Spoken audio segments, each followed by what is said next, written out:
नमस्कार। आज या ठिकाणी पक्षप्रमुख उद्धवजी ठाकरे साहेब यांच्या आदेशानुसार शिवसेना जिल्हाप्रमुख वैभव नाईक यांच्या सूचनेनुसार आणि युवा सेनेचे जिल्हाप्रमुख उपनगराध्यक्ष सुशांत नाईक यांच्या संमतीने या ठिकाणी कळसुली जिल्हा परिषद मी 2012मध्ये लढवलेली होती। मला तालुक्याचा जिल्ह्याचा राजकारणाचा 25-30 वर्ष अनुभव असल्यामुळे त्यांनी विभाग प्रमुख कळसुली जिल्हा परिषदचा विभाग प्रमुख म्हणून माझ्यावर आज जबाबदारी टाकलेली आहे। ती समर्थपणे पेलण्यासाठी मी उसरगाव असेल, वाघदा असेल, बोर्डवे असेल, कसवंतवाडा असेल, शिरवल असेल, कळसुली असेल, या सर्व गावांना शिरवल असेल त्या सर्व गावातल्या कार्यकर्त्यांना पदाधिकाऱ्यांना एकत्र घेऊन आठी गावात येणाऱ्या 2027ला ऑक्टोबरमध्ये ग्रामपंचायतच्या निवडणुकी आहेत। त्या निवडणुकीत उद्धव बाळासाहेब ठाकरे पक्षाचा झेंडा लावण्यासाठी मी कटिबद्ध राहील आणि ग्रामपंचायती 8 पैकी 8 आणण्यासाठी मी प्रयत्न करीन। हा मी तुम्हाला आजच्या 1 वर्ष ॲडव्हान्स मी शब्द देतो। काळ येतो आणि काळ जातो, पैसा येतो आणि पैसा जातो, सत्ता येते आणि सत्ता जाते। हे देशभरात वरून खालपर्यंत खालून वरपर्यंत हा आमच्या पक्षप्रवेशाचा मेसेज आहे। मागच्या टायमिंगला नेरल्यामध्ये पण जोरदार प्रवेश झाला,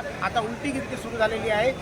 त्यामुळे या ठिकाणी उद्धव बाळासाहेब ठाकरे या पक्षाला 100% चांगली अवस्था येण्यासाठी आणि चांगले दिवस येण्यासाठी आम्ही सिंहाचा नाही खारीचा वाटा आम्ही कळसुली विभाग आणि उसरगाव विभाग आम्ही पूर्णपणे समर्थपणे करू।